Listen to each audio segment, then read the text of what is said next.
Vous êtes-vous déjà demandé si l'Antéchrist n'était pas déjà parmi nous, caché à la vue de tous, mais inaperçu par un monde trop distrait pour reconnaître les signes?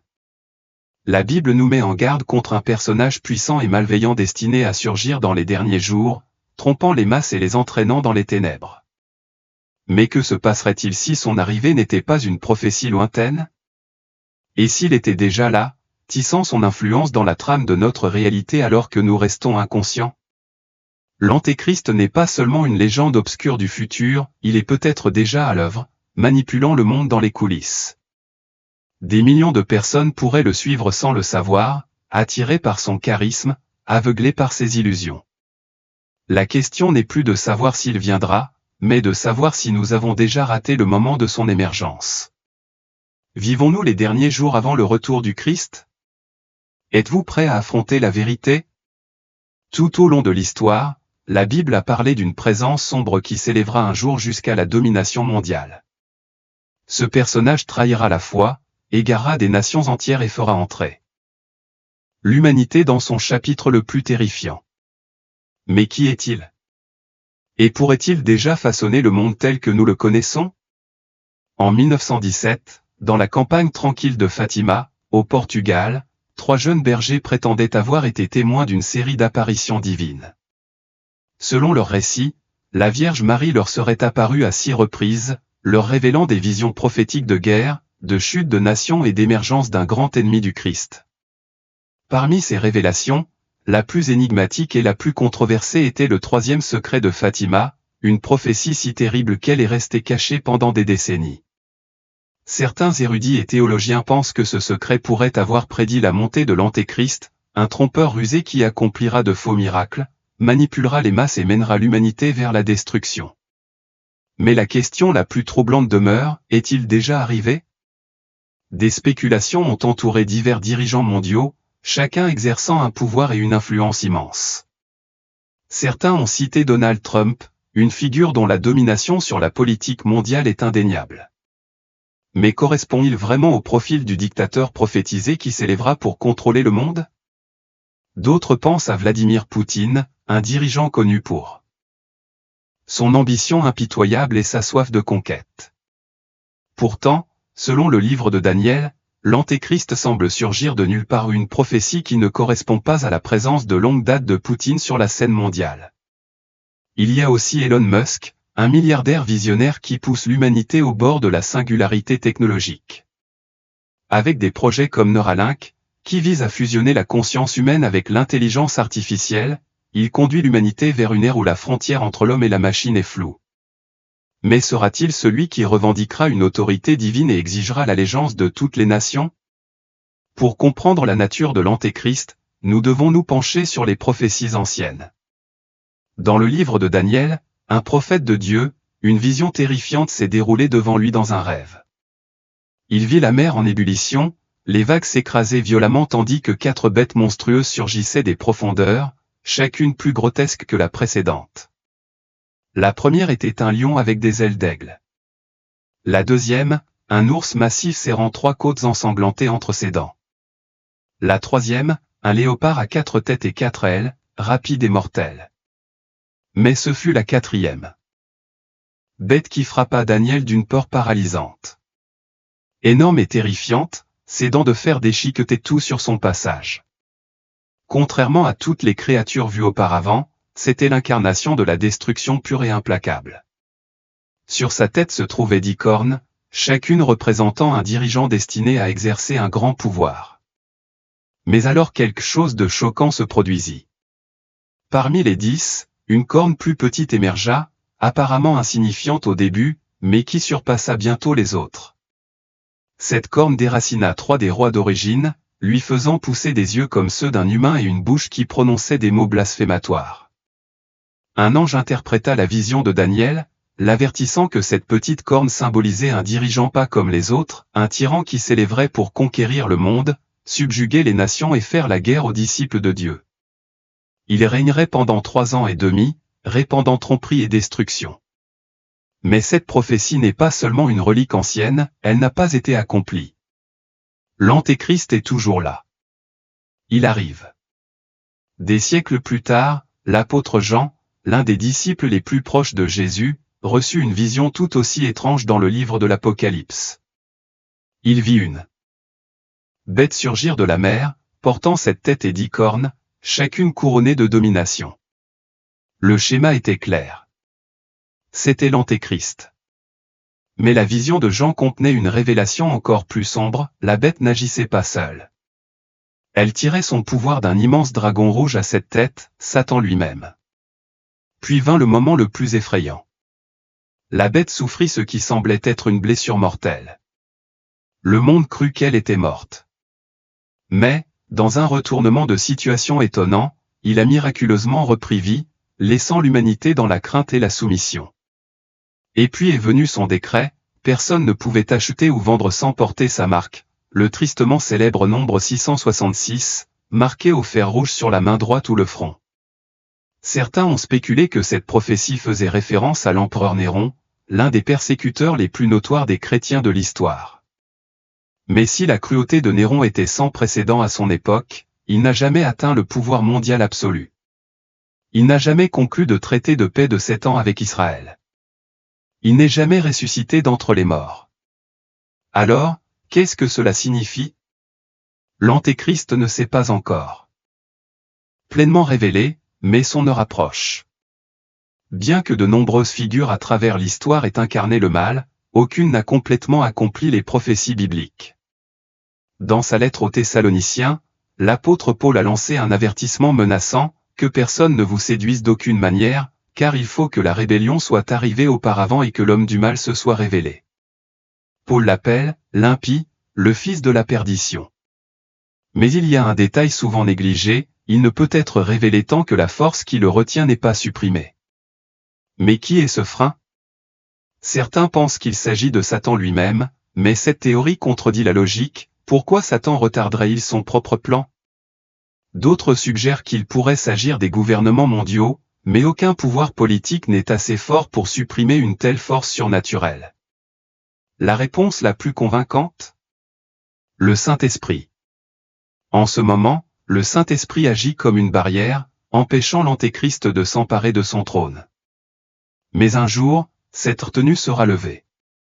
Et ce jour-là, le monde sera témoin de la montée de celui qui a été prophétisé depuis des siècles.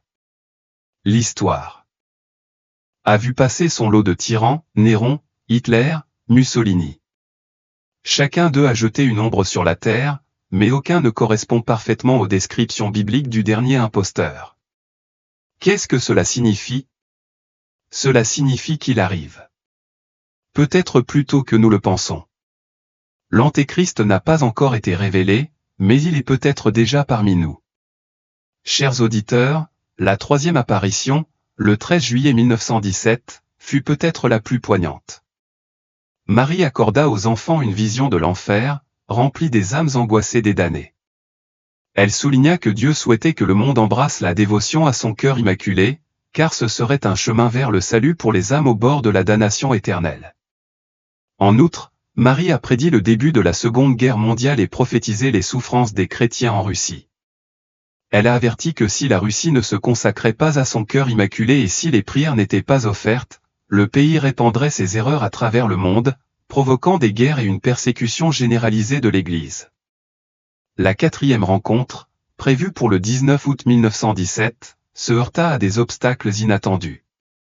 Les enfants furent arrêtés par l'administrateur local, qui chercha à les empêcher de rencontrer Marie.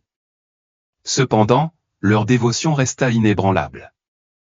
6 jours plus tard, le 25 août, Marie leur apparut une fois de plus, cette fois dans un champ voisin.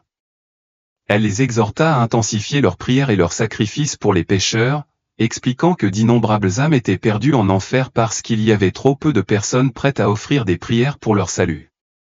À travers chacune de ces rencontres profondes, le message de Marie aux enfants et au monde était clair, la prière, le sacrifice et la dévotion sont les clés de la paix et du salut des âmes.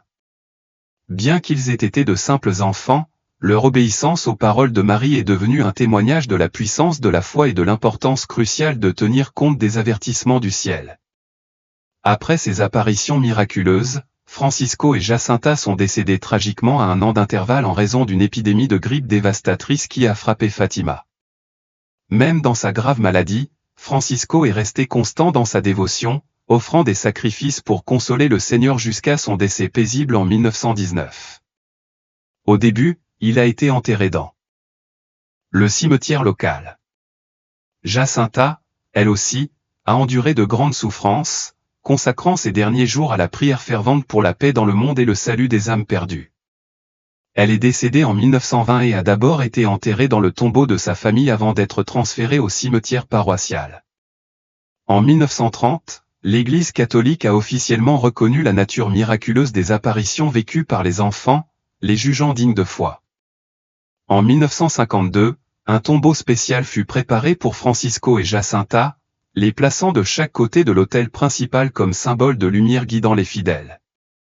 Leur dévotion inébranlable continue d'inspirer les croyants du monde entier. Entre-temps, Lucia embrassa la vie religieuse et devint religieuse en 1934. En 1941, elle partagea son récit détaillé dans les mémoires de Sœur Lucia, révélant les secrets que la Sainte Vierge Marie lui avait confiés, ainsi qu'à ses cousins. Dans ses mémoires, Lucia dévoila le premier des 3 secrets, une vision si terrifiante qu'elle laissa une profonde impression sur les enfants. La Sainte Vierge leur montra un aperçu horrifiant de l'enfer, une vaste mer de feu située sous la surface de la terre. Dans cet abîme de feu, d'innombrables âmes, tourmentées et souffrantes, se tordaient dans l'agonie aux côtés de figures démoniaques. Les âmes apparaissaient comme des braises ardentes, flottant impuissantes au milieu des flammes brûlantes, tandis que les démons prenaient des formes hideuses. Leur corps noir et transparent ne faisait qu'amplifier leur apparence grotesque et terrifiante.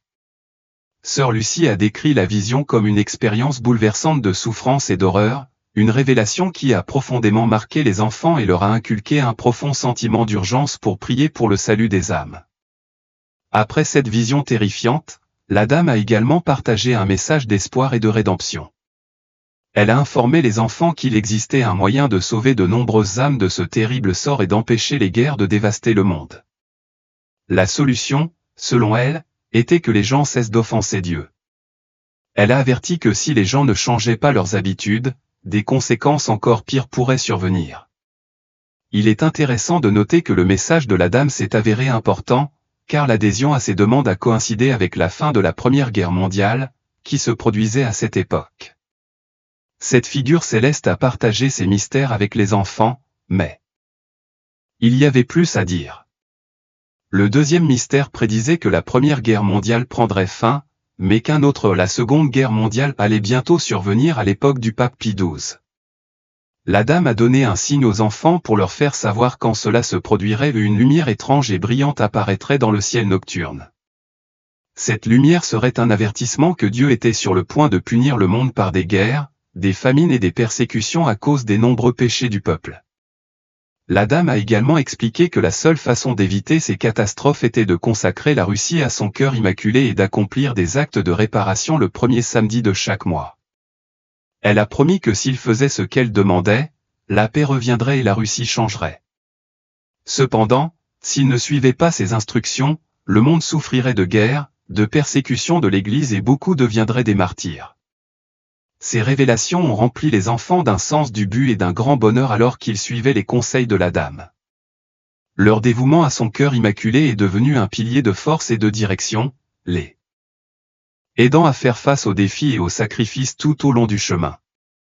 La promesse de la dame d'être toujours avec eux et le triomphe ultime de son cœur immaculé leur ont donné espoir et direction, renforçant leur foi et leur engagement envers ses paroles. Cette puissante vision a transmis un message urgent sur la nécessité du repentir et de l'intervention divine.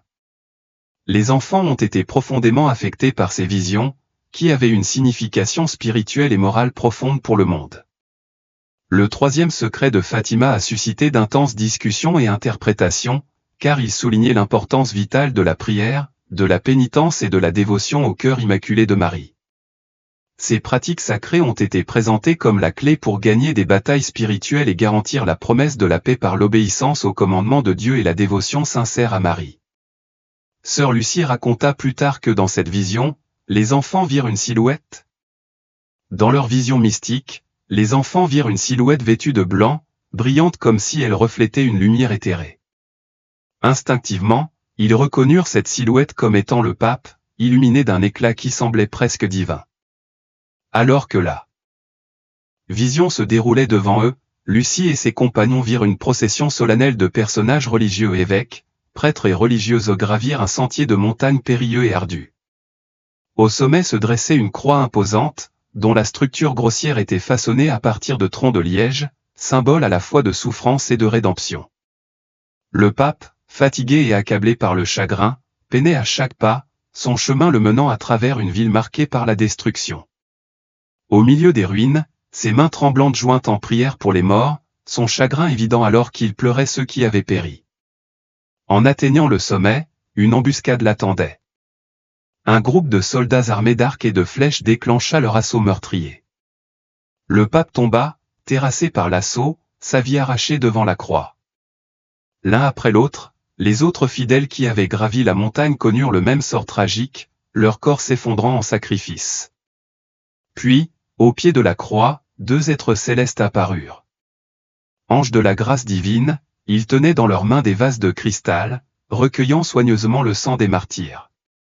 Dans un acte sacré de dévotion, ils soulevèrent les vases, offrant leur bénédiction aux âmes des défunts alors qu'ils montaient dans le royaume céleste.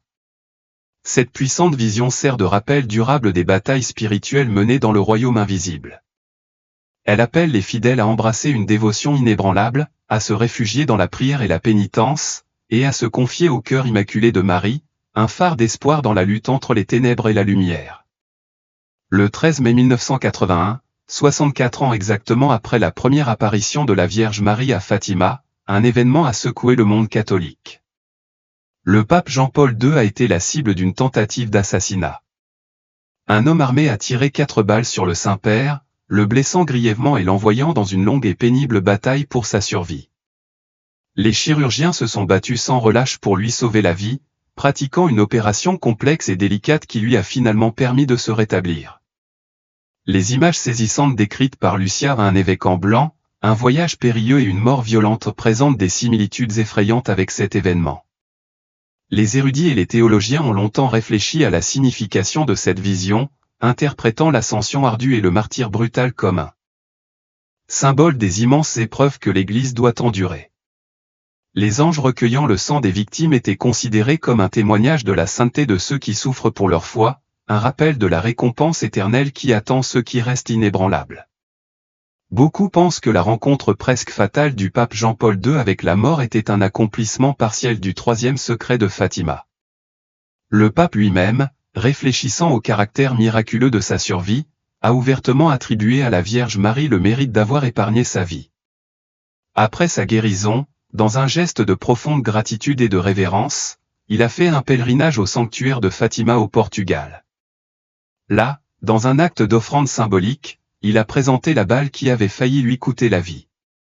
Elle a été placée dans la couronne de la statue de Notre-Dame de Fatima, s'insérant parfaitement dans un petit espace entre les branches dorées, comme si elle était destinée à se trouver là.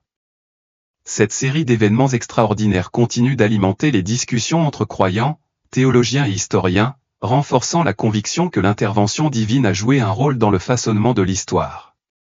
Si ce message résonne en vous, je vous invite à réfléchir profondément, à rester ferme dans la foi et à vous engager dans une discussion significative. Ensemble, nous pouvons explorer ces mystères avec un cœur ouvert, en quête de sagesse et de conseils dans une période de grande incertitude. Avant de poursuivre, il est essentiel de préciser que notre objectif n'est pas d'imposer une interprétation unique, mais plutôt d'examiner les récits et les perspectives profondes qui ont émergé tout au long de l'histoire concernant ces révélations prophétiques. Le pape François, le chef très respecté de l'Église catholique, est connu non seulement pour son engagement envers les enseignements chrétiens traditionnels, mais aussi pour sa remarquable perspicacité spirituelle dans les mystères profonds de la foi. Récemment, son discernement sur la présence imminente de l'Antéchrist a retenu l'attention du monde entier. Avec un air d'urgence solennelle, il a lancé un avertissement sévère, les forces des ténèbres sont déjà à l'œuvre, tapies dans l'ombre, attendant que le moment fixé émerge. Ces paroles ont relancé un débat vieux de plusieurs siècles sur la prophétie, la fin des temps et la bataille ultime entre le bien et le mal. Jared Kushner, né en 1981, est bien plus qu'un homme d'affaires ou une personnalité politique. En tant que gendre de l'ancien président américain Donald Trump, il a exercé une influence exceptionnelle pendant son mandat de conseiller principal à la Maison-Blanche. Il a joué un rôle central dans l'élaboration de la politique étrangère américaine, notamment au Moyen-Orient, où il a joué un rôle déterminant dans la négociation des accords d'Abraham, un accord de paix historique entre Israël et plusieurs pays arabes. En apparence, ses réalisations semblent défendre la diplomatie et le progrès.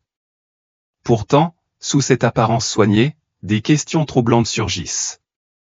Des rumeurs de prophéties et des avertissements bibliques inquiétants ont commencé à circuler, établissant des liens étranges entre l'ascension de Kushner et les signes prédits de la fin des temps. L'une des spéculations les plus effrayantes est l'idée que la présence de Kushner sur la scène internationale pourrait avoir une signification bien plus grande qu'il n'y paraît.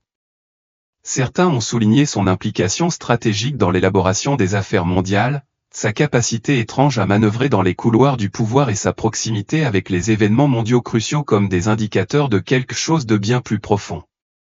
Dans ses enseignements, le pape François souligne fréquemment la nécessité du discernement, c'est-à-dire la capacité de distinguer la vérité de la tromperie, la lumière de l'obscurité.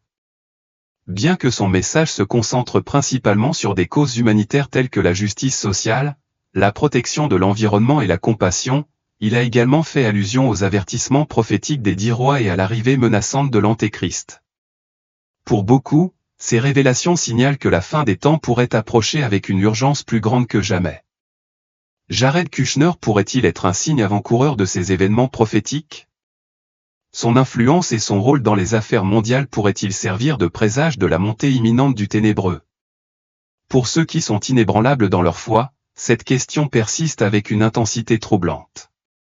L'un des aspects les plus tristement célèbres de la carrière de Kushner réside dans une transaction immobilière qui a alimenté d'innombrables théories, l'acquisition en 2007 d'une propriété avec une adresse étonnamment inquiétante, 666 Fifth Avenue.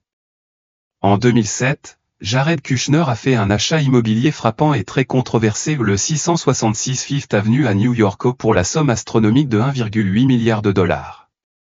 À l'époque, il s'agissait de l'une des transactions immobilières les plus chères de l'histoire. Mais au-delà de sa valeur monétaire, l'adresse elle-même a fait des vagues dans les cercles de conspiration et chez les érudits bibliques.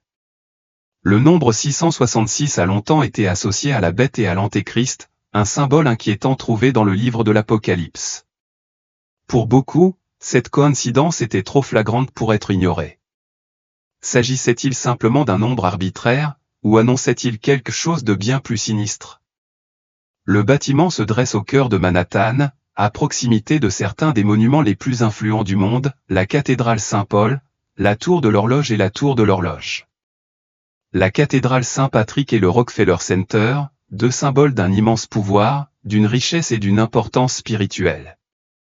Pour ajouter une couche d'intrigue supplémentaire, l'acquisition était liée au regretté David Rockefeller, une figure bien connue associée à des organisations d'élite secrètes. Certains spéculent que cette transaction était bien plus qu'une simple transaction immobilière de routine. L'achat de Kushner était-il un geste calculé? Pourrait-il s'agir d'un marqueur délibéré de liens plus profonds avec des forces au-delà de ce monde? Un autre mystère troublant émerge lorsque nous examinons les antécédents de vote de Jared Kushner. Entre 2009 et 2016, des documents officiels le mentionnaient comme électeur féminin, une étrange divergence que beaucoup ont rejetée comme une simple erreur administrative. Cependant, d'autres ont vu un lien étrange avec la prophétie biblique. Dans Daniel 11, 36-37, l'Antéchrist est décrit comme quelqu'un qui s'élèvera au-dessus de tous les dieux, et ne montrera aucun égard pour le désir des femmes. Cette anomalie apparemment mineure pourrait-elle être une indication d'une signification prophétique plus profonde? Pourrait-il s'agir d'un indice cryptique tissé dans la trame même de l'identité de Kushner? Si les sceptiques peuvent rejeter ces inquiétudes, ceux qui étudient les prophéties de la fin des temps ne peuvent ignorer le schéma de coïncidence troublante qui entoure cette figure énigmatique. Les prophéties bibliques nous mettent en garde contre un leader mondial charismatique qui accédera au pouvoir dans les derniers jours, un personnage qui aura de l'influence, négociera des accords de paix et unira les nations sous un ordre mondial unique. Tout au long de l'histoire, ce personnage mystérieux a été connu sous de nombreux noms, le fils de la perdition, le désolateur, l'homme du péché, la bête, l'antéchrist. Les Écritures prédisent qu'il dominera le monde, captivant les gens par son éloquence, ses alliances stratégiques et ses promesses de prospérité. Il apparaîtra comme un sauveur, un architecte de la paix et du progrès, mais derrière cette image soignée se cachera quelque chose de bien plus sombre. L'implication de Kushner dans les accords d'Abraham, un accord de paix historique entre Israël et plusieurs nations arabes, a suscité des comparaisons avec ses avertissements prophétiques. Son succès diplomatique sans précédent pourrait-il être un tremplin vers un rôle plus grand et plus inquiétant? L'histoire se déroule-t-elle sous nos yeux? Malgré la tempête qui se prépare, nous devons nous rappeler que l'Antéchrist ne peut pas encore prendre le contrôle total. Les Écritures nous disent que son ascension est freinée et restreinte par la présence du Saint-Esprit et de l'Église. Ce n'est que lorsque Dieu enlèvera cette barrière divine que le ténébreux sera révélé dans toute sa puissance. Jusqu'à ce moment-là, notre plus grande défense est la foi, la vigilance et une dévotion inébranlable à la vérité du Christ. Nous ne luttons pas seulement contre la chair et le sang, mais contre les dirigeants, les autorités et les forces spirituelles des ténèbres qui cherchent à consumer le monde. Selon l'apôtre Paul, l'Antéchrist sera révélé en temps voulu à un homme qui embrasse pleinement la volonté de Satan, canalisant toute la méchanceté, la tromperie et la corruption cachées dans le monde. Pendant 3 ans et demi, il déchaînera une persécution inimaginable sur le peuple de Dieu. Pourtant, son règne ne durera pas. La justice divine prévaudra. Comme le déclare Paul, alors paraîtra l'impie, que le Seigneur Jésus renversera par le souffle de sa bouche, et qu'il anéantira par l'éclat de son avènement. 2 Thessaloniciens 2h8, cette bataille ultime ne sera pas livrée par des armées terrestres ou des guerriers angéliques, mais par le Christ lui-même. La tradition veut que cette confrontation finale se déroulera sur le mont des Oliviers, le lieu même où Jésus est monté au ciel. Le pouvoir de l'Antéchrist s'effondrera en présence du roi des rois, et sa domination sera brisée pour toujours. Comprendre la prophétie de la fin des temps n'est pas une question de peur, mais de préparation, de discernement et de foi inébranlable. Les signes de ces temps ne devraient pas provoquer de panique, mais plutôt approfondir notre confiance dans le plan de Dieu. En étudiant les Saintes Écritures, nous nous fortifions contre la tromperie. Nous nous préparons à témoigner avec audace, à partager la vérité et à tenir bon au milieu des tempêtes de ce monde. Rappelez-vous que lorsque l'enlèvement viendra, il sera soudain et sans préavis. Ceux qui marchent dans la vérité et la foi doivent être prêts, non pas dans la peur, mais dans la confiance que les promesses de Dieu sont éternelles. Marchons sur le chemin étroit, proclamons l'Évangile sans hésitation et vivons comme de vrais disciples du Christ.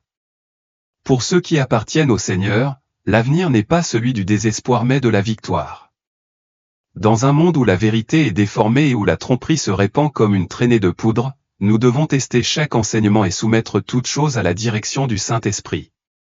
Comme l'apôtre Paul nous l'a prévenu, un peu de levain fait lever toute la pâte. Galates 5h9, le mensonge peut facilement prendre racine s'il n'est pas maîtrisé, corrompant les cœurs et égarant de nombreuses personnes. C'est pourquoi la vigilance spirituelle est plus importante que jamais. Le pape François a exhorté à plusieurs reprises les croyants à rester vigilants et à faire preuve de discernement. Les avertissements de l'Antéchrist ne sont pas des mythes lointains, ils sont réels. Et leurs signes se manifestent peut-être déjà de la manière la moins attendue. Que ce soit par l'intermédiaire de personnalités politiques, de systèmes financiers ou même au sein d'institutions religieuses, les forces des ténèbres cherchent à tromper et à diviser. Nous devons rester fermes dans la foi, protégés par la prière et la parole de Dieu. Nous vous invitons à partager vos pensées et vos prières alors que nous poursuivons ce voyage de foi, de discernement et de recherche de la vérité. Laissez vos commentaires ci-dessous et si vous avez des demandes de prière, nous serions honorés de prier avec vous.